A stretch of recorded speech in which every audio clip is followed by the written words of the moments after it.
And yes, we do welcome you to the C&C Auto Show. I am Aaron Clements here with co-host Jamie Bridges. Good morning.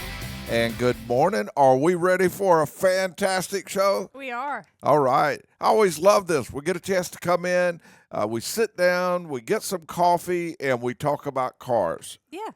And we get some phone calls. If someone has a problem with their car, truck, or SUV, they can give us a call, and we will walk them through some ideas on things that they might be able to do to get their vehicle taken care of. You can also watch the show, and that's at ccAutoshow.com, or you can go to Facebook and watch the show, either one. Now, the ccAutoshow.com, that comes from Kingdom Web Pros. Yeah, it's awesome. Yep, they are awesome at the websites. They can take your business to the next level, and they have some great things coming up for the website, some new stuff. Look forward to that. You can also, if you have that question that you want to ask, you can go to 800-224-9090. It means a lot for you to watch the show. That's awesome that you do that. And we actually play in over 110 stations across the country. Love each and every one of them, and thankful for each and every one of them. You can also listen to us on iHeart, and I mentioned that you can watch the show live also. Yeah. You think we should do a tech-tip quiz? Yeah, let's get started. You think we should? Start it off. You want to the go right ahead and way. put it on that? Let's go. All right. And, of course, the winner will get that prize package that Mason Rogers and Ana Lopez, our show producers, in there put together, and they always put a lot of love in the box there. They take a lot of care putting together a prize package full of all kind of good stuff. Okay, here it is. Jason was a service advisor at a dealership. Oh. In downtown Atlanta. Oh. He loved his job. Oh, well. Yeah. But he did not like living in the city. Oh. And since he was in his 70s, and he really didn't like to drive at night anymore, he's having a little, especially that heavy traffic and all. Yeah. He thought that he would either have to quit work or move from the suburbs into the city, one of the two. And he didn't he didn't want to move and take robo taxis everywhere because he really kind of loved to drive. But he loved driving so much that he thought about it and come up with a resolution to his problem. Yeah. What did he do that solved his problem? He found a solution for Atlanta traffic? He did. Oh. Yeah, he did. I need to talk to him. Yeah, he did. So if you know the answer, give us a call, 800-224-9090. And let's go straight to the calls. We will go to Richard. And Richard, welcome to the C&C Auto Show. And what can we help you with? How y'all doing this morning? Good. How are you? I have I'm pretty good for an old person. I have a 2004 Ram 1500. And it's got the 4.7 engine in it. Mm-hmm. And I think I got a head gasket that's leaking water into one of my cylinders. Mm-hmm. Because it has this, normally when you crank up, in the cold mornings you have some vapor, come out of your tailpipe. Mm-hmm. Well, I got vapor plus vapor. I got all kind of vapor. Like I even got vapor this morning. Mm-hmm. And I am having to put a little antifreeze in. Mm-hmm. I was wondering if they made any improvements on that. I got about 300,000 miles on it. Mm-hmm. Have they made any improvements on this stuff you put in your radiator to help with your head gaskets and stuff? Yeah, and yours may very well work out good for that. Now, it's not something I recommend doing all the time because, of course, in many cases, when someone has coolant getting into their combustion chamber, I recommend having it repaired because long term it's a good idea. Now, that's usually for vehicles that have under 150, actually under 200,000 miles. Recommend going ahead and doing a repair. Now, of course, evaluate first to make sure the rest of the engine's okay. But when you're getting into a vehicle with a fair amount of miles like yours has, which I'm seeing that more and more, by the way. I mean, 300 used to be somebody saying, wow, that is unbelievable. But now 300 is not terribly uncommon. But when you get that many miles, you don't want to do a head gasket job on one. But you do want to kind of try to get the rest of the good out of it that you can. So there is a better product on the market now that wasn't on the market years back, and that is called K-Seal, and that's K-SEAL, and they make it for heavy duty trucks and regular trucks, and they have the type that's built for head gasket type issues. So I believe that's at kseal.com. Was that right? I don't remember exactly what their website is. I do remember I used to when I worked at auto parts years ago. We used to sell a good bit of that. There was another product called Blue Devil.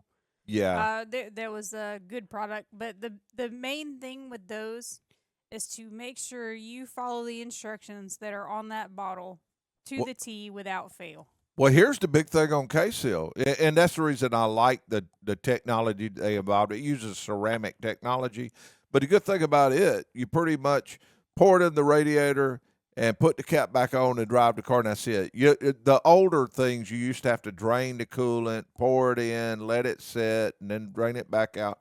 K-Seal, you just pour it in, and you're gone. And according to all the things I'm reading and all the feedback I'm getting, it won't clog up your radiator or heater core or any of that good stuff. So it's supposed to be, it is a good product. Matter of fact, we have a listener that called me and said that they used it while they were on a trip and it worked great. And that was a good many years ago, and they were still doing great. So, yeah, I would say K-Seal is your answer. Okay, thank you. When I put that in, should I leave the truck running, say, for 30 minutes or a certain length of time once you put it in? Yeah, I'd drive the vehicle for at least 30 minutes after you do it. Now, of course, you want to be real careful. You don't want to take the cap off the top of the radiator while it's hot, so you might want to let it cool enough to make sure that when you take the cap off, it don't blow steam on you. But pour it in and then put the top back on and just go ahead and drive it for about 30, 40 minutes or so. And that is supposed to be all you need to do to take care of that. Let us know. Give us some feedback on that, on how it does. All right. I appreciate it. I enjoy y'all's show. Well, thank you for calling, and good luck with the K-Seal. All right. All right. Thank you. Thank you. Okay, the number to call is 800-224-9090. If you have a question about your car, your truck, your SUV, you give us a call, and that will, I'm trying to get this thing to work right. Okay, give us a call. Okay, we've got a tech tip quiz laying on the table. Next thing that we want to mention, and we'll probably just get into this a little bit and talk about it more after the break, but today, humans around the world spend a collective 82 million years inside 1.2 billion cars, and they drive 12 trillion miles annually. I think I'd do about half of that myself. Well, I thought of you. I thought of you when I read that. I said, "Wow!" And now that's according to Morgan Stanley. By 2050, they project 98% of all cars sold globally will be autonomous in some way. Now that don't mean that they're going to completely no steering wheel, no brake pedal, any of that. That means that to a certain extent, you can put it on the interstate and let go of the wheel and take a nap. Huh. Things like that. I could be a lot more productive through the day if I didn't actually have to drive. I could just laptop while something else drove me somewhere. Yeah, you could just put everything in.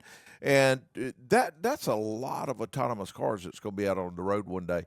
And there's different levels of autonomous vehicles also. You have the level 1, 2, 3, and 4, and 5. Yeah. And each one does a certain amount more than the other till you get on up to level 5. Those are the ones without the brake pedal, without the steering wheel, any of that. That's just.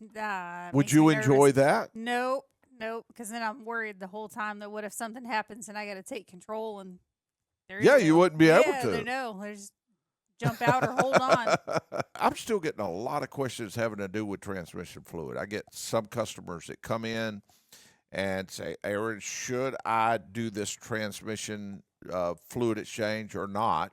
And just last week, we did have a customer come in. There was a new customer, had a Nissan Rogue, and it was making a very loud whining noise. In the she thought it was something under the hood like a belt. Matter of Yeah. fact, that's what she brought it in for. She said the belt was whining. Well, got under the vehicle because we could tell it was coming under the vehicle and touched the transmission pan. Boom, loud whining noise coming from inside the Oh. transmission. Well, she had already had the transmission done at a through the warranty, that extended warranty that they did about a while back, Yeah. and it was probably about 30 or 40,000 miles earlier. And she said, "Hey, that thing should still be covered under warranty. I'm gonna take it there." So she took it to the dealership. They told her that no, the warranty has passed. Been too many miles, but she should. They said you should have had your transmission fluid exchanged at that time. At And 30,000 miles? well, Norm, I think she had a little over 30 on it, but that's what I was saying. Yeah. That's about the time you would normally do it for preventative maintenance, but it shouldn't go bad in that length of time. I mean, No. that's definitely earlier than it should have. But the thing is, I was so glad that now the dealerships are telling customers to change their transmission fluid. There was a long time they were saying no, don't Don't change touch your it. Yeah. transmission fluid and all that. And there was a time to where they were saying that some people were saying, "Hey, we were wrong recommending transmission fluid exchanges," but I knew we were right because cars were they were going a long Yeah. time without needing transmissions, whereas other cars that come in, new customers would need transmissions. So I definitely recommend doing a transmission fluid exchange on most cars. This is not every vehicle. It depends on the year, make, model, but on most vehicles, somewhere between 40 and 60,000 miles, around in that range. Get that old fluid out, and those that are skeptical, I wish that you could just see some of the old fluid that comes out and put it between your fingers and rub your fingers together and feel the heat build up.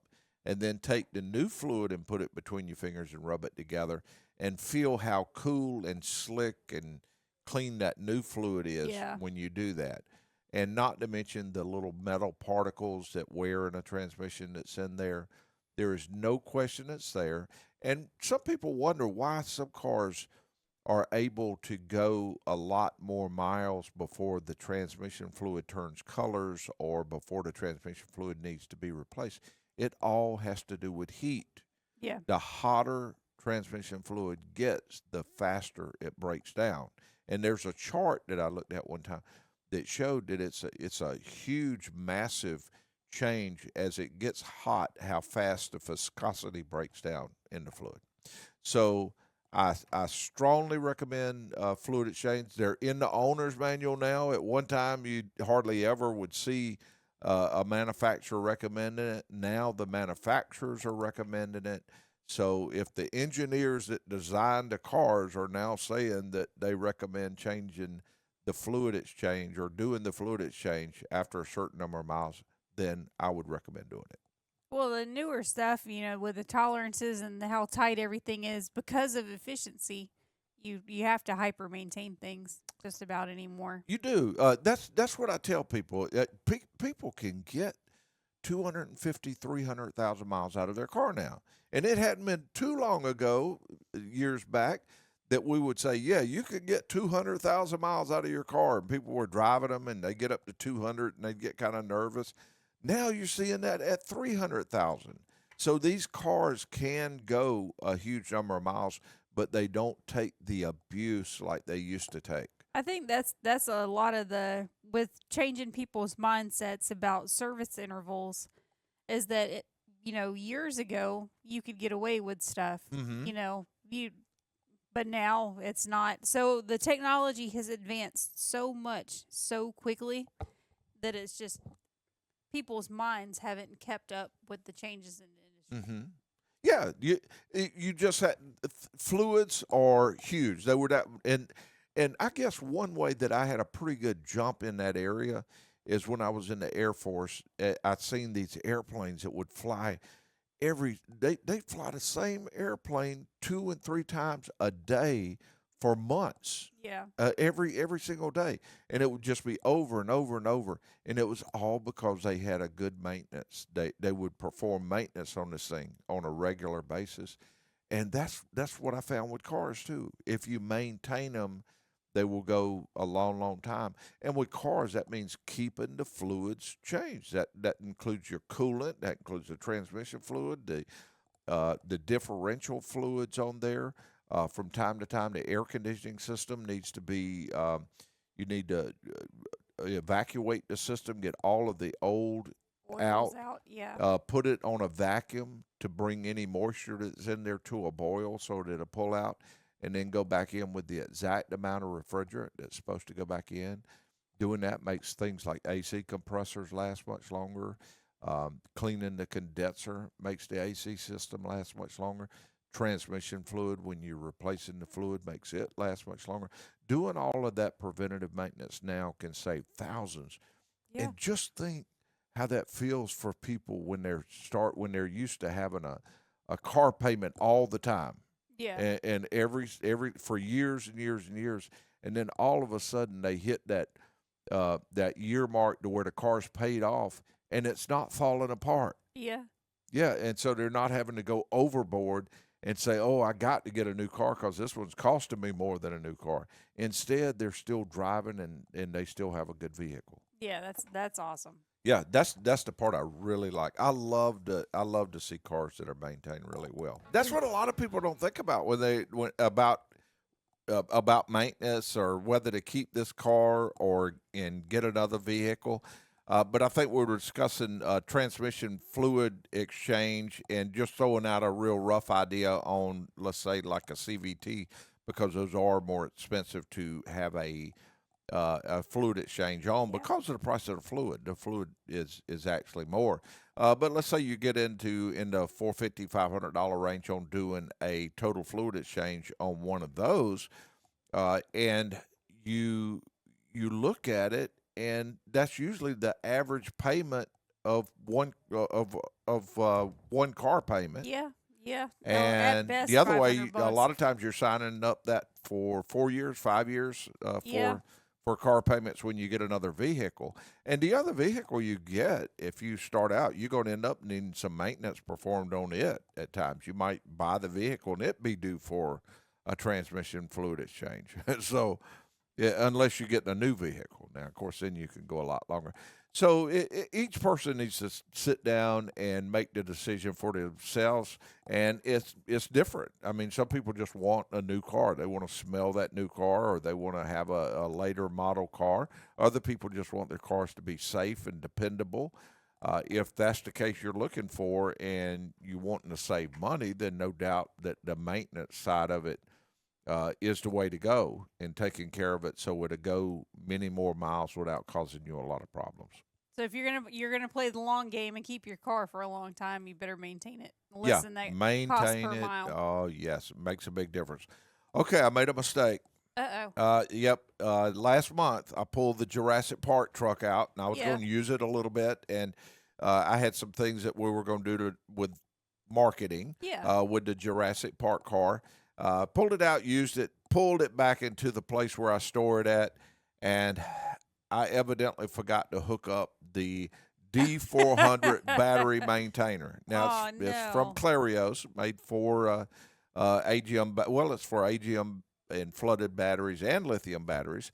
But I normally pull it in, and I'll raise the hood, and I'll hook this little Yeah. thing up to it. And even if I let it sit there 6 months a year, it's fine. It just fires right up because it maintains the battery like Yeah. a cell phone charger. Yeah. It just gives it a little charge when it's needed. Well, I didn't hook that thing up, and the Jurassic Park's got all these extra items that are added onto it, like the underneath car lights and the floodlights and all of this. And all of that stuff, even when the car's cut off, pulls a little bit Yeah. of amperage, and the battery was dead. Aw. So this time I went ahead and used it. I had to jump it off, put it on the charger, do all the things I had to do. This time when I parked it, I did hook up the Clarios battery maintainer. Lesson But I learned. thought it reminded me and gave me a good opportunity to mention to others because so many people now they have things that they don't use real often. Like they're starting to use their boat a little bit. And I just about Motorcycle bet or- that yeah. a large number of people right now, they can pull their boat out, they can pull their motorcycle out, they can pull their side by side out. ATVs, Yeah, and all of these things, and they gonna check the battery's gonna be dead. They're gonna put it on the charger. They're gonna charge it up, and then it's gonna go dead again because once the battery's discharged for a length of time, it's gonna be bad. Yep. They're gonna put a battery in it, and then they're gonna do the same thing next year. Yeah. They're gonna have to get another battery. The endless I cycle. recommend going ahead and getting a battery maintainer for these type items. That way, you put it on there, and if it sits there a month, 2 months, or whatever length All of time winter. it does, Yeah. all winter, you're ready. It fires right up. And so the one I use, the one I really like the best, is the Clarios D400 Plus, and it's Yeah. a battery charger and maintainer. They've things like that have come way down in price. They're Oh, very yeah. very reasonable. I can't remember exactly what it was, but it's not a huge amount. But the reason I like this one, it works with AGM and flooded batteries and lithium batteries. That way, if I got different batteries in each one, I can use that same thing on Well, each one of them. There's nothing worse than you decide to take your toy out the garage. Yeah. And you're all excited and you gear up and you get ready and you go and you pull it out of the garage and you hit that button to start it Yeah. and nothing. Yeah. That's the worst, the most disappointing feeling. Well, I'm going to go ahead and tell you what happened to me. And this is the reason I went ahead and got another battery for my motorcycle, my dirt bike. Yeah. And and I did get an AGM battery, by the way. But what happened, I was riding this thing, and I was going down a little entrenchment. And when I come up on the other side, there was a big tree limb there, so I couldn't keep going because I Yeah. would have it wouldn't go over it. And so my leg wouldn't reach the ground anymore. No. so this thing fell on me, and I was laying there with this Oh. thing on my leg. And then when I finally got it up, then I tried to crank it, and the battery was barely turning, and it went, Yeah. and I was way back in the woods. So I finally I finally hit it one time, and boom, it went, and I was so relieved. And I did not drive that thing again until I went and got another battery. Oh, that's a long way to push a dirt bike out of the woods, isn't it? Yeah, it is a long, long way. And well, I was thinking that when it was laying on my leg, I was wondering how much it was going to run to get an ambulance back there. Oh, no. But anyway, I definitely make sure your batteries are in good shape. But the way you can make a battery last a long time is to use a maintainer on the battery, and that will make all the difference in the world. It'll change how you feel about your toys. Yeah. Yeah. Oh, definitely. Yeah, so those are great things. Okay, the other thing that I thought it might be good if we mentioned, because I got this question again the other day, but I get it on a pretty regular basis. People saying, why do I need to replace my rotors when I do my brakes? And these are usually people that ask the question. Sometimes when we're doing a brake job, when we call a customer and say, hey, we recommend doing brakes and rotors on your vehicle, every now and then some of them say, well, why do I need to replace my rotors? And of course, we let them know why. But the majority of the time I get this question is from people doing their own brakes. And what I mentioned is that years back they used to make brake rotors really thick. Yeah. That way, if when the brakes were worn out, you would put them on a brake lay and you would resurface these rotors and get them nice and smooth again.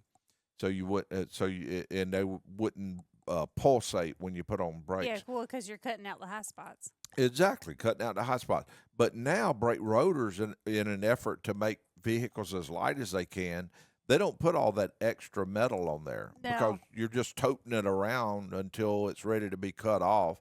So they make the rotors the thickness that it takes to get through that set of pads. Yeah, yeah, and then the rotors, especially on the front, there are vents on the inside. So you have a plate, a series of vents, and then another plate. So you can only go so far before you start getting into those cooling vents. Mm-hmm. Because if it gets too thin and you slam on the brakes, it's just going to explode. Exactly. So they're just thick enough, and they're not anything that you can cut off. So, and plus the brake rotors actually wear a little bit along with the pads. That's what Yeah. makes brakes feel so good now, is the metal is actually wearing with the brake pads. So pretty much when your brake pads are gone, your rotors are gone. The good news is rotors are not as expensive as they used to Oh, be. no. And plus, if you, with the cost of labor now, if you was to resurface the rotors, it would cost as much to resurface them as it does to replace Yeah, them. that's it. Rotors have gotten to the point nowadays they're just throwaway. Yeah, just throw away rotors. They're you can go to, if you were going to DIY your brakes and you were going for cost saving, Advanced Auto Parts does do brake bundles. Exactly, they So- do. And it's cheaper to buy a box of pads and 2 rotors than And- it would be to And just actually, you piecemeal can it just go together. online and you can just Yeah. put in your year, make, model of your vehicle, and it'll look them up for you, and it'll tell you where the closest store is, and you can just go pick your brake rotor kit, brake pad, and rotor kit up, and bring it back, and so that would work out well. So go ahead, if you're going to do it yourself, go ahead and do the brakes, pads, and the rotors. And also, CRC Brake Clean, you can spray that on your slide pins as you're doing the brakes and all the hardware, and clean all that gunky stuff, sticky stuff off the slide pins and hardware. And it'll just make everything feel so nice Well, when you. new rotors have an oil on them, a film, so Mhm. you need to get that off before you install them. Oh, anyway. good That's tip. just so they don't rust on the shelf, but you need to get that off. And once they're on the CRC car. Brake Clean is the way to do that. You Yep. can just spray it on there and wipe it down with a good soft rag. Yep, 100%. Okay, I think that'll we gave some good tips there. That's a big deal now because It is. technicians want something that works. Yeah, And you mentioned that that y'all use a lot of the CRC chemicals. we do. As far as, I sell a lot of the CRC. yeah, we do. brake We cleaner. do too. We've tried different brands, and we always go back to the CRC because that's what the technicians want. They Yeah. say it works. It does. It's tried and true. You blast it on. It's very pressurized in the can. It doesn't leave a film. Spray and you're done. It's a whole lot better than, nobody wants to use a whole can of cheap brake parts. Yeah, it kind of reminds me of the way that they did with the toilets now. They got toilets. The high pressure. Yeah, flush. there's hardly any water comes out of some. In Yeah. order to save water, Yeah. they decided to make toilets that only give a teeny bit of water out. So you end up flushing it 3 or 4 times. Yeah, and then you're wasting more money Yeah. because you used 2-3 times as much. And that's what we went through with Brake Clean. You buy a different brand, Yeah. you end up using twice as much trying to do the same thing. Exactly. So with the CRC, you go in, and plus CRC does has the brake anti-squeal type stuff. Oh, their product line is so extensive. CRC makes all kinds of Yeah, a stuff. lot of great chemicals. But usually what I like about it is if you go in and you're looking for a product and you see it says CRC on it, you know it's going to be good. Yeah, And yeah. that's the- Technician tried and true. Yeah, you don't have to wonder. You know it's there. Okay, of course last week I went to JTech again in Jacksonville, Florida. I taught a little class there, and wow, that place! Every time I go there, I'm just amazed Yeah. at how beautiful it is. I mean, the all the rooms that they have for teaching the technicians on how to work on engines, transmissions. There's areas to where they work on hybrids, EVs. It's just an amazing place, and even RVs and boats and just all campers, Yeah. all types of stuff that's in there, and just a beautiful facility. And we need more places like that Yeah, around the country. we really do, because most people focus on either automotive with gasoline or heavy duty and diesel, but what you don't have a lot of is the alternate stuff, the Mhm. boats, the RVs, motorhomes, buses, things of that nature. There's really not enough training for things like that, and we work on RVs and all sorts of buses at work, and while the engine platform is the same, they are a completely different animal Mhm. than just a regular on highway vehicle. You of got to any know the sort. basics of how to Yeah. diagnose everything because there's no Yes. set wiring diagram for No, 'em. there's not. You have to sit there and figure out the wiring on those, and you have to know what you're doing. Well, if you have a bus or a motorhome with all the electronics that are in it, and then it comes down to you have an electrical problem and you have to fix it, and that thing has 3 miles worth of Yeah, wiring in it, yeah, you're never gonna find it. I mean, it's they're so hard to work on. yeah, very much so. But do you realize in the coming years we're gonna need 70,000 technicians a Yeah, year up to 2034, and that's just based on the ones that are retiring yeah, and getting a little older, and it's time for them to retire. Now that is a lot. Now we're filling a lot of those areas, but there's still a lot left. But I think what a lot of people don't understand is how many jobs are actually available in the automotive yeah. field. You got service advisors are a big deal now. Oh I yeah. mean, you have to have every shop has to have good service advisors. Well, that's your frontline worker right there. They're the first person the customer sees. The communicator in between. They are essential. Yep. They have to be, and they have to be able to work with the technician. They have to be able to work Yeah, with the customer, and then you have parts managers yeah. that out there that are doing all the things that they do, and you've got managers for different areas of the business. So there's so many things there that need to be done. That it's just the automotive field is a great field to be in. I've been in it many years, and I'll tell anybody that I love it. And if they're thinking about a career, definitely consider that. But also, just if you're a politician and are listening, please consider going to JTech in Jacksonville, Florida, doing a tour and seeing what this country needs more of. Well, Because we need one of those in every major city. we have to invest back into ourselves, and if we Mhm. want to continue to be a self-sustaining entity, then we need to put back into our youth. Yes, we do. Ready to go to the calls? Yeah, let's All go. right, let's go over to Ron. Welcome to the C&C Auto Show. What can we help with? Well, good morning, fellas. Everybody's there except for that insurance guy.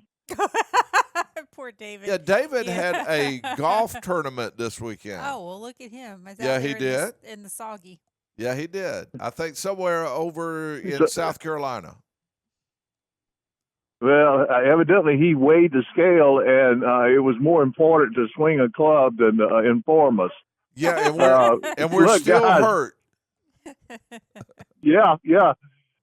Look, I watched this program on PBS called Lawmakers when the General Assembly's in session, and they just recently, they interviewed some of the people and showed on the floor what they were passing.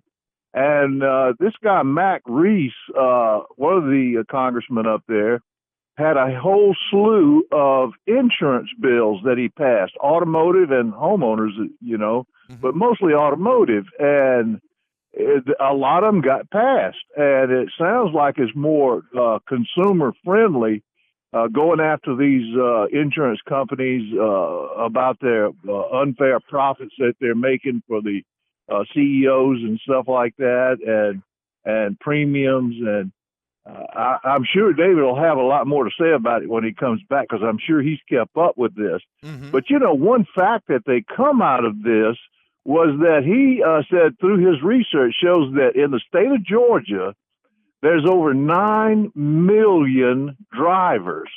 Mm-hmm. And out of that 9 million auto drivers, there's 2 million that are uninsured. So it kind of shocked me that many people is driving out there without it. And one of the bills addressed that as far as making sure that these people aren't on the roads without insurance on their vehicles. Mm-hmm. But it sounds like there's going to be some good changes coming on up there in Atlanta, out of Atlanta. I think about of all the places God could have said, this is where I want Ron to be born in, he allowed me to be born in America. And then on top of that, I mean, as if that's not perfect enough, he allows me to be born in Georgia, and especially Augusta. And it just seems like, I don't know, you look at the other states, they're great states and all that, but it just seems like Georgia has more common sense people and people with just, you know, much better ideals than other places. So I wanted to call up and let everybody know how happy I am to be a driver, an insured driver in the state of Georgia. And could you repeat that tech tip question? Yeah, I'll do it real quick, but we're going to park it right after that so we can come to the because we got to close out this hour. Jason was service advisor downtown Atlanta. He loved his job, but he did not like living in the city, and so he had to either move to the city or move out of the country, move to the city, or quit work. So he solved the problem. What did he do to solve the problem? We have Jim Pate here, a longtime contributor to the C&C Auto Show. Jim, welcome. Well, they left the door unlocked, and I just sort of wandered in here. It happens. Well, we left you a key to be able to come inside here, and you have some family members here. Is that right? Today we have the benefit of my sister and her wonderful husband, Jeff. Who listened to the show, have probably heard them call in with a right and wrong answer from time to time on the Tech Tip quiz from the beautiful state of Colorado. So they're visiting with us. Son's going to come out. He's going to get to chase that little ball. Hopefully on Sunday. He loves to play golf, so that's going to be a nice treat. And so they get to come see the workings of the C&C empire here. Is he playing at a really special golf course up the road, or yeah, it's a Cedar Creek golf course. Oh, okay. Yeah, okay. Not the national. No, I thought it was the big one. No, he's playing at a golf course where you can actually look at from the road and see the golf course, and not that fussy. That's I have vendors come into town from time to time, and they're like, "Oh yeah, where's the Augusta National at? I want to drive past and look." It's like, hey, you can't see anything from the road. It's either a green hedge or a green gate, but there are some photos out there that you look at it and you can tell that if you ever did get to go in, it's got to be just beautiful. Yeah. Absolutely. Well, we do want to mention that if to the listeners that they can tune in to facebook.com/CC Auto Show and watch the show live. They could also go to ccautoshow.com. That part comes from Kingdom Web Pros. They do such a beautiful job putting the site together, a lot of new stuff coming on. And also, people can give us a call. If you have a question about your car, your truck, or your SUV, you can give us a call, 800-224-9090. We had a tech tip quiz laying on the table, and we had to put it in a Ziploc bag, stick it in the refrigerator for a few minutes, but we could pull it back out and see if we get an answer to that. Jason was a service advisor at a dealership downtown Atlanta. He loved his job where he worked, but he did not like living in the city, just too much traffic.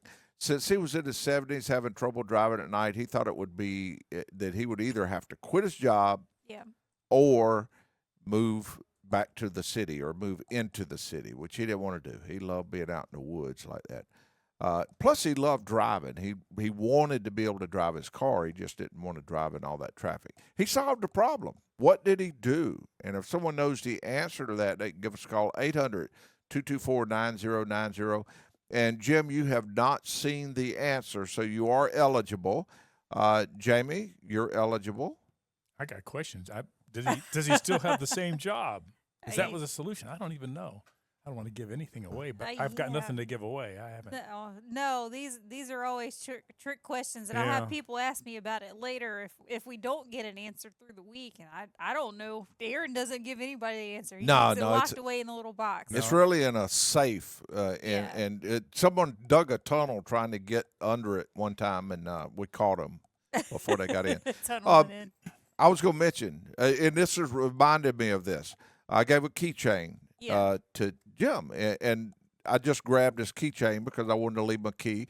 At C&C Automotive, we have a locker system to where if a person is picking up their vehicle at night, we can just put their key in a locker. We give them the key number or the code to get in, and they just go to the a combination to get in. They put that combination in, they open up the door, and boom, they get their key. Nice and secure system. But I was looking for a chain to put it on, and it had a phone number on it. All right, and on that number it says nationwide warranty. That's the C&C Automotive nationwide warranty that we give.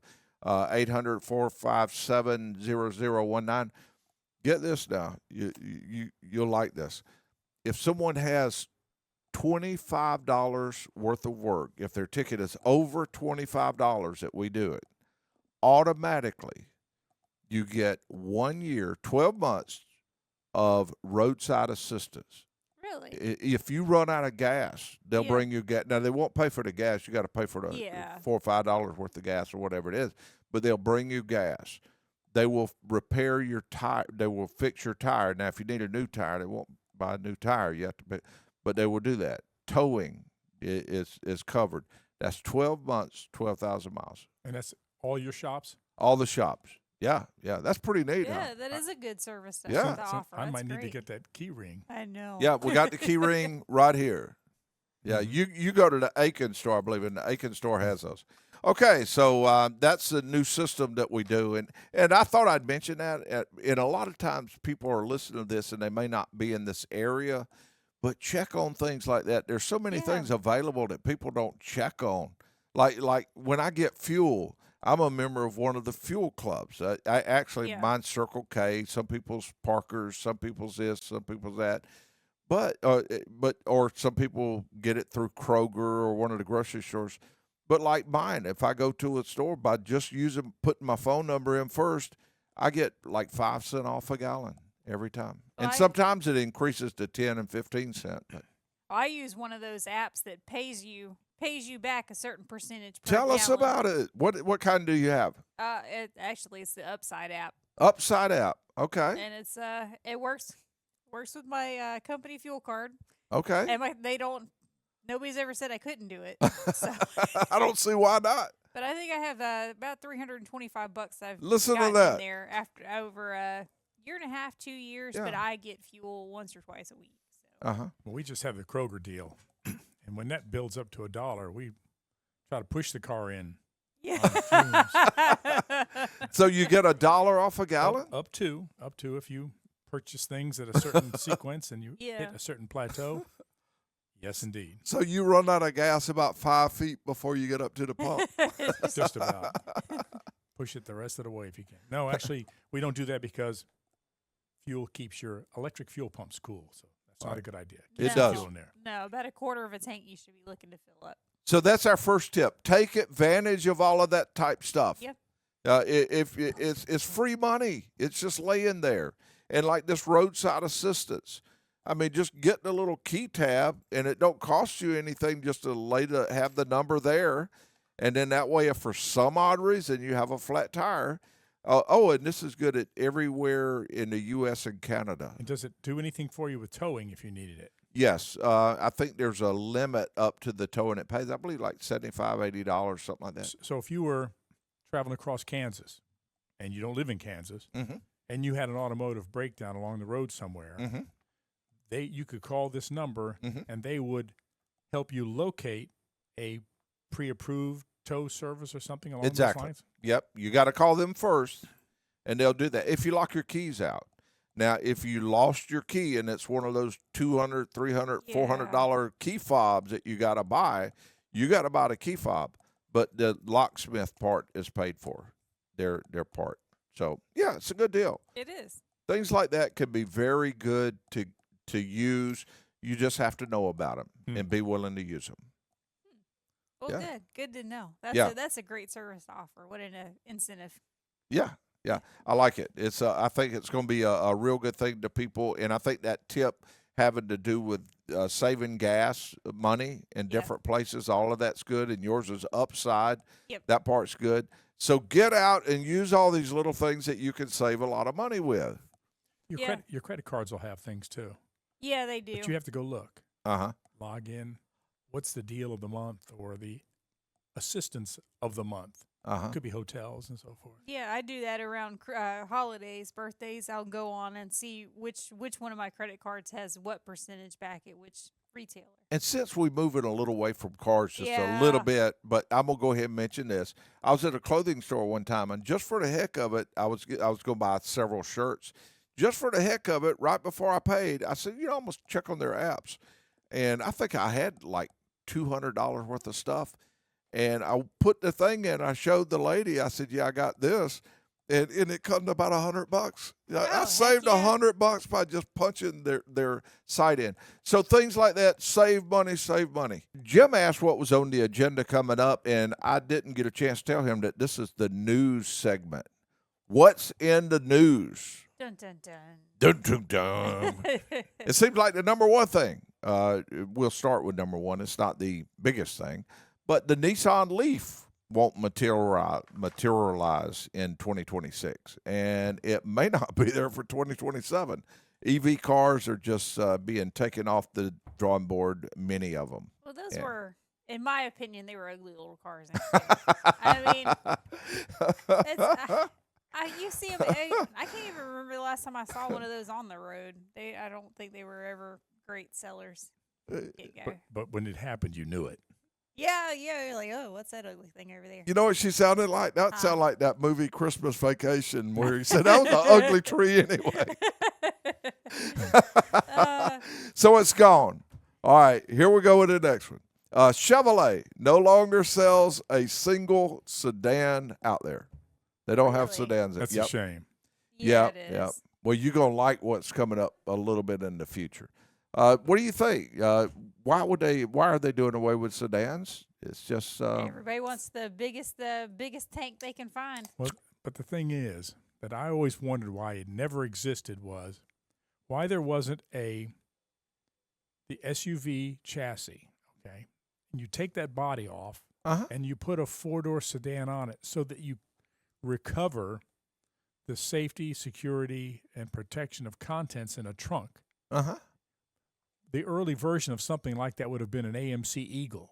A little higher up was all-wheel drive or four-wheel drive, and they made a station wagon, and they made a sedan.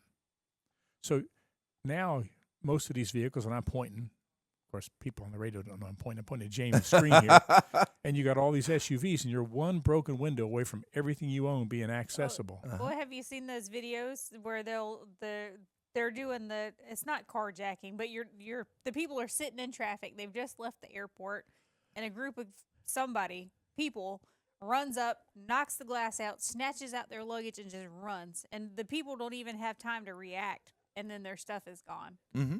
But Jim's right. If it were locked up, you can't knock the window out of a trunk. There are no windows. And so now they have those cargo covers. So you pull that back, and that says what? There's That's where the stuff good in stuff here. is. Yeah, I'm hiding stuff. Don't look. Thanks a lot. Yeah, really. Until somebody puts their Rottweiler dog inside there and somebody breaks it open. And Yeah, then Well, those are the people who leave the car running anyway, so you just take it with the dog.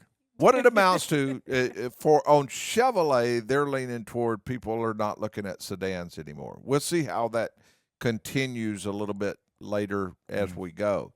All right, Kia does away with its soul. What are your thoughts there? It sold its soul. Sold its soul. We borrowed one of yours, loaner car. You had one here. You may still have it. We do, yeah. My wife loves that. Yeah. It They're really good driving Well, cars. it had that same limitation of no secure trunk area, but still, size-wise, height-wise, drivability, she thought it was great. We were planning on buying a lot more of those, and still might. But the only trouble is they're not making them. So if we get them, we won't be able to get a new one. We'll get a one a couple of years old. But yeah, they're the Kia Soul's gone. They just tell Phil Hawkins, get looking. Yep. Oh, he's the one that got that one. I know. He did. Yeah, he sure did. Okay, the next one that's gone, and this has been around a lot of years, and I think you kind of like cars a little bit like this, Jamie. Yeah. A4, it's been a mainstay in the Audi lineup since the 90s, but it's disappearing. No more A4. Huh. Yeah, I guess. yeah. All right. And this is one that I could kind of understand, the Nissan Versa. It's going to be gone. Yeah. Now, that is one cheap vehicle right there. they're for the money they're good. I think what would it something like in the $20,000 range, something like that. Well, New. it's a throwaway car. I mean, that's what it is. What you trying how to do you say? really feel? They're just little throwaways. Uh-huh. That's one of those you can PM it to death. Do your preventative maintenance on schedule like you're supposed to, and the life expectancy still isn't great. Mm-hmm. But to me, they were kind of popular. You see a lot of them as far as rental cars and stuff like that. The rental car companies loved them because you could get them. They were real low price. Yeah, but if somebody steals it, is it really a loss? If you're a rental company, I mean, that's if it's cheap enough, then we'll write that one off. tax Okay, write-off. Jamie don't like verses. They're gone. Oh. All right, here's the next one. Nissan's recalling more than 300,000 Rogue SUVs after discovering a defect in the electronic throttle body that can break and cause sudden loss of drive power. Oh, that's kind of scary. Yeah, so that's a big one. There's no reason for that to happen. No. There's not, because you're trying to pull across traffic and suddenly you have no more throttle, and then you Because a piece of plastic broke or something? and then here comes 18-wheeler, and there you go. Yeah. See, they can fortify those starter motors so they can start that engine 15 times an hour, but we don't have the throttle body figured out. Yeah. Oh, I hate that auto shut off. I absolutely hate it. Yeah, well, a lot of other people do. I think that will be one of the things eliminated in some of the things that having to do with the fuel mileage regulations that they had into effect. They're withdrawing a lot of those, and so I think you'll see a lot of the start-stop systems not on every car anymore because they won't have to work. Here's what's happening, in my opinion. I probably won't have time for this part, so I'll just wait. But I'll tell you a little bit of a teaser right before we go to the break, and that's it. I think they are compromising, trying to squeeze that last bit of gas mileage. They're compromising the dependability to get that last little bit out of there, and I think that's having some effects on the auto industry. So that'd be something good we could talk about when we return. Well, if your vehicle tears up, consistently, then that's leaves you open for more parts sales, right? Yeah, exactly. Yeah, it does. We have on the phone, we have Jeff Pate. And Jeff, welcome to the C&C Auto Show, and what can we help you with? Well, I was watching your show every week, and I thoroughly enjoy it. And I'm watching it today, and I recognize somebody there, and I recognize the names you just mentioned. Yes. So I just thought I'd call and say hello to everybody and say how much I appreciate the show. I think that is so nice of you to do It that, is. and so nice of you to listen to the show also. We appreciate that very much. We're just spanning the globe here, aren't we? And Yeah, we are. and I got to tell you, I love your Highway Patrol theme song. That's the best. That And was Jeff, playing on the hold. Jeff, you're in New Jersey, if I'm not mistaken. Is that right? Yes, sir. We had 20 inches of snow, and it's starting to melt now. Oh, wow. That I In New hear the Jersey. people that shovel snow's been pretty busy up that way. Well, Aaron, I do that. Oh, you do? Unfortunately, I've chosen to do that, and I wished I didn't. And there's a lot. You don't have anywhere to put 20 inches of snow. No, that is true. But, We was hoping you had the But I answer did to the tech survive. tip. Hoping you had the answer to the tech tip quiz. I don't have any idea well, what it I is. don't. Could you read it to me again? Absolutely. Be glad to. Jason was service advisor at a dealership in downtown Atlanta. He loved his job where he worked, but he did not like living in the city. So he was in his 70s. He really didn't want to drive at night anymore. So he was thinking about either having to quit his job or he was going to have to move to the city. And one of the two, something had to give. But he come up with a different solution that solved the problem. What was it? I know what would fix it for me. I don't know. It starts with He the did- letter He R. did what I did. He retired. He Oh, retired. no, not retire. He didn't retire. He solved the problem. He was able to do everything he wanted to do. And he loved driving also. So he was able to have all of the above.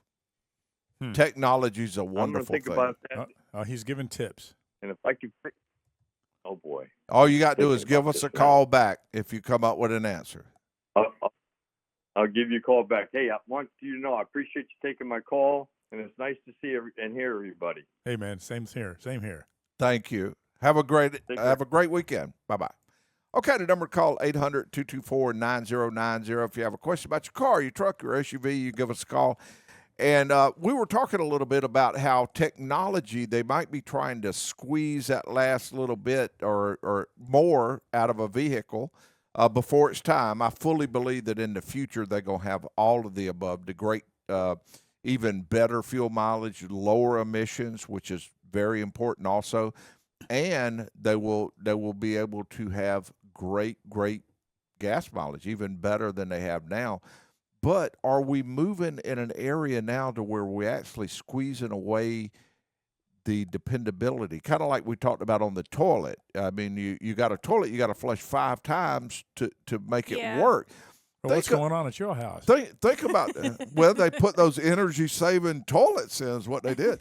All right, now, think about this. All right, we got a vehicle that they started putting these the rings, low tension rings that makes it to where there's very little tension when the piston comes down. Less resistance. They did that in order to make it to where you get better gas mileage.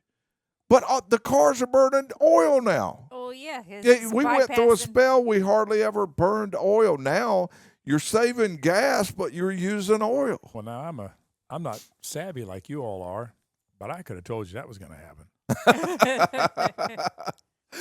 But you were talking about making the cars last longer. I saw a product here. I hear it on the show sometimes, and that's that K-Seal. Yep. Tell you what, another success on that. I had another repetitive drop in my overflow tank, and I'd park in the same spot and it'd go down a little bit, go down a little bit. It's not even worth trying to figure out where it's going. Yeah. You try that little bottle, that little blue bottle, put that in there, and you take a nice short ride, long enough to circulate it. Again, it stopped it. I think it's the 4th car I've used it on. And I listened to a guy on the internet, Vice Grip Garage, not a supporter of the show, I'm sure. Okay. But he's actually come into, when he brings these vehicles back out of farm fields and whatnot, he's tried it a few times. I think he was a little wondering if it was going to be magic, and he's used it a couple of times. It worked for that man in these cars he pulls out of the field. So that's a neat thing for those of you who are not looking for a new car and want to keep one going. Yeah. Works on heater cores. Yeah, we mentioned that to somebody the first hour that they had like 300,000 miles on a vehicle and suspected a problem. Ready to go to the calls? Yep. Good. All right, here we go. Let's go to the next caller. And we do welcome you to the C&C Auto Show. And what can we help with? Well, I'm going to give it a shot at answering the tech tip quiz if possible. Oh, my goodness. Well, let's see what we can do. Now, I'm going to mention that we have a issue here with technology with Blue. I'm not able to bring Blue on from here, so I'm going to find out if our wonderful producers are able to put you on stage. And here we go. I am not sure if they can or not. Oh, they did it.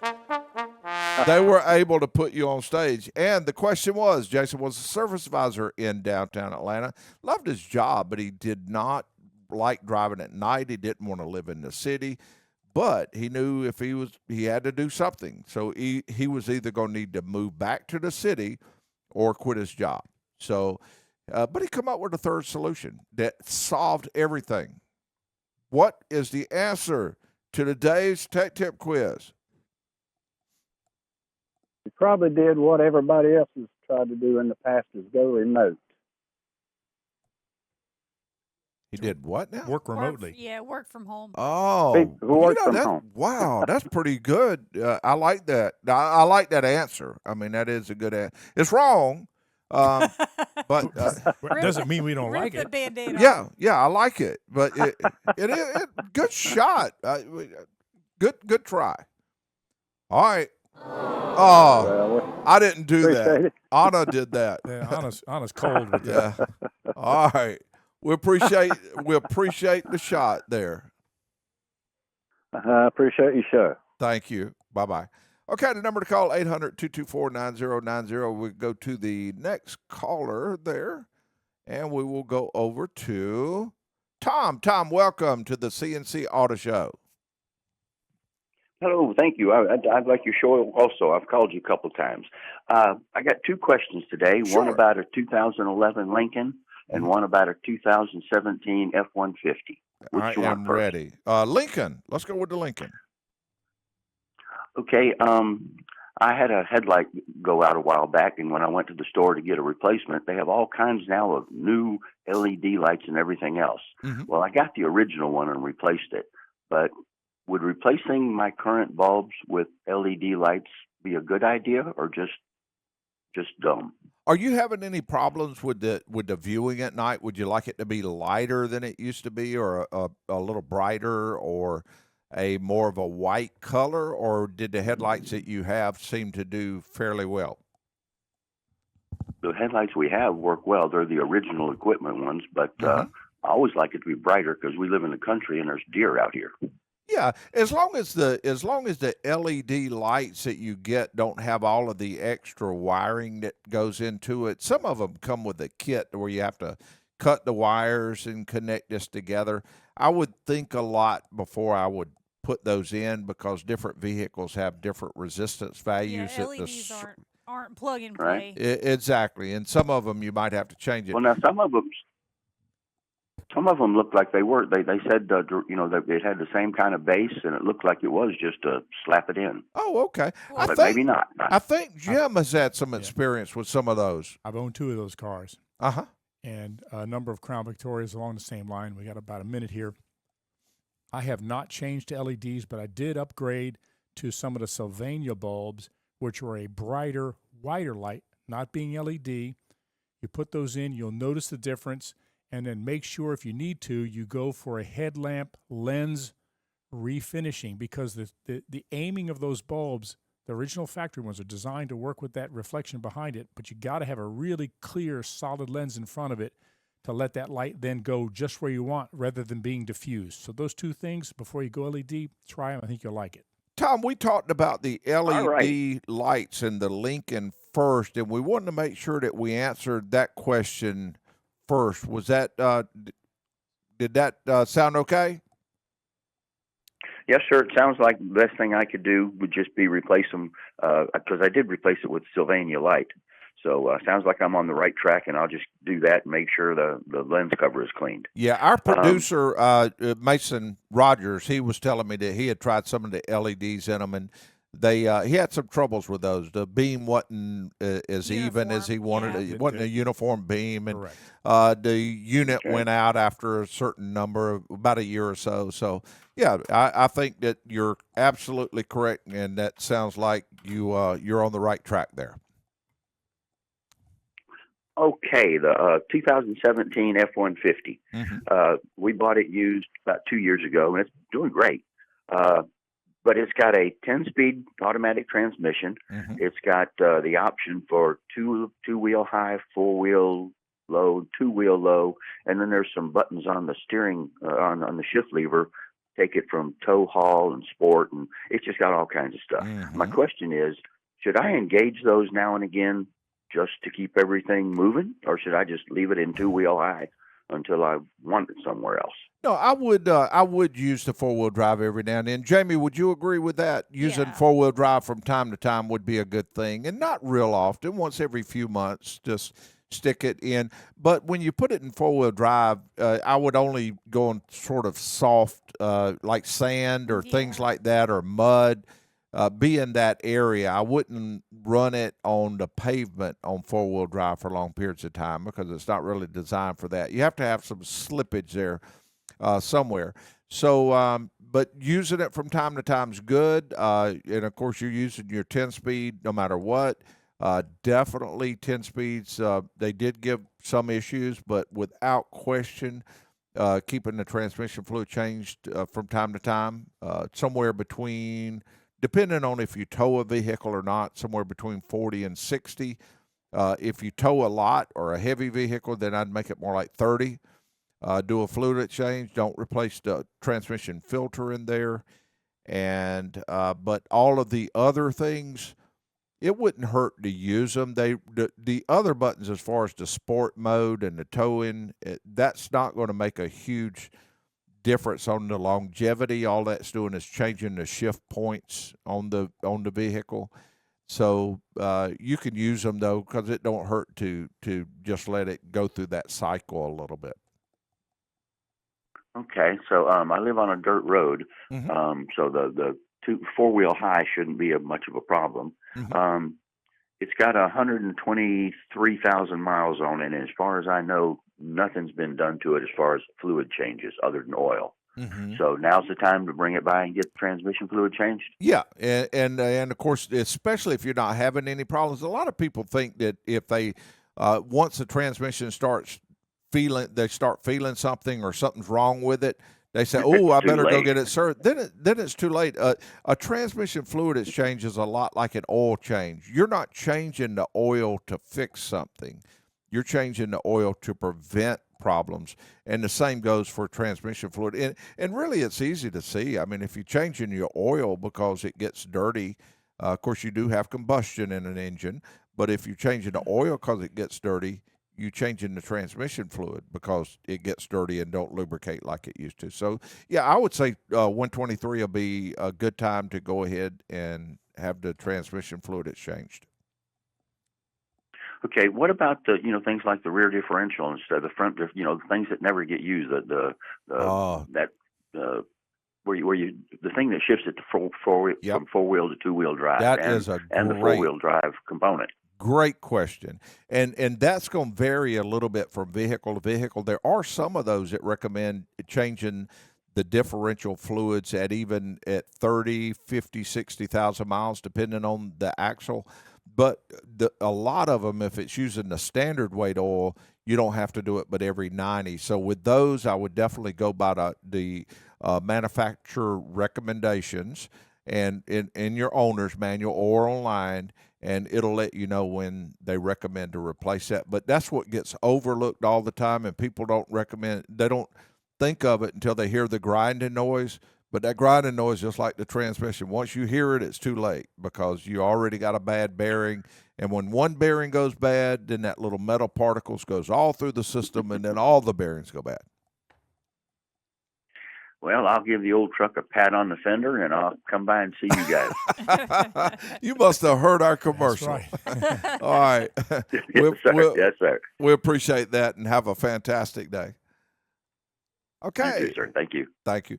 Okay, the number to call, 800-224-9090 if you have a question about your car, your truck, your SUV. And I thought it might be good to slip this one in because we got about a month to go. Start thinking of any April Fool's Day jokes that you might play having to do with vehicles. I want to just give a few that I've had and throughout a period of time. One time we had this mannequin here at the shop one time, and we had the most fun with that mannequin. And one of the things that I did was put it in the tow truck. and I had it all dressed up. And our tow truck driver come in one morning. He started getting the tow truck, and somebody was sitting there. Oh, poor Terry. Yeah, we named that mannequin Polly because it's made of plastic and all. So we'd have all kind of jokes like Polly had a hard life and all that stuff. But also one time Sid Mullis at the Lawn and Garden Show. One time I was doing a show there with him, and I jacked up one tire on his vehicle, and he got in it and put it in gear, and it wouldn't go. And let me see, I stole his car one time, same one. His wife gave me the key to it, and I went and parked it somewhere else. And he come out, and it was gone. And he come in. So there's Stay a lot away of from him around April 1st. Right? A lot of things you can do. Don't get any ideas. Yeah. Charles and Mike Taylor, they've both been on the show before. They did that to me a few months ago. Took your car. Yeah, they did. Well, I thought I dropped my keys because we went out to lunch. So I'm in the restaurant, and I'm looking for my keys. I can't find my keys, and I'm panicking. But they'd already walked outside. I walk outside, and I'm like, hey, guys, I can't find my keys. And then my truck is gone. Uh-huh. And they're just looking at me. I don't know how they kept a straight face. But anyway, it took me 2 or 3 minutes to figure out that they had taken my keys and moved my truck across the parking lot. Mm-hmm. So just a reminder now, we got April Fool's coming up, and you got to remember that. Jamie's friends. No, don't do that. All right. Next thing, we have a. Let's see here, Cybertruck. Let's talk about Cybertrucks just a little bit. They dropped the price on those things. They probably trying to get rid of 20, them. well, they said temporarily. It's We'll supposed see. to be for until the end of this month. Well, no, it was the end of last month. I guess the prices are back up now, but they dropped it $20,000. Now here's the bad issue with that. If you owned one of those, that dropping the price of a new one kills the resale on them. So you just depreciated that truck a huge amount. Well, whether your depreciation's an issue or not, the people who bought it the prior month are a little cheesed off now. Yeah, I guess they go have to call them up and say, "Hey, we owe you $20,000 because it went on sale." That is true. I mean, I didn't think about that part. Not Joe. a good spot. Yeah, not a good spot at all. Terrible thing to be there. Okay, let's see here. We will. Uh-oh. We're running out of time. Yeah, we. That Oh no! This can't be near the end of the It show. You blew got to by. be kidding. Gosh, It can't be. air's out of the balloon. That is Yes. crazy. It is. That Kids wraps beat. up this week's C&C Auto Show, and want to say thank you to co-host Jamie Bridges. Yeah. Thank you to co-host Jim Pate. Mr. Clements. And we want to say thank you to Elizabeth and Jeff O'Grin, and also John in there, John Pate. We appreciate all of you being here, and we hope you have a great time while you're visiting. And want to tell everybody that we want to say thank you to show producers. That's Mason Rogers and Ana Lopez. And we'll bring you a shiny new C&C Auto Show next week. See you then. Like it or not. Yes.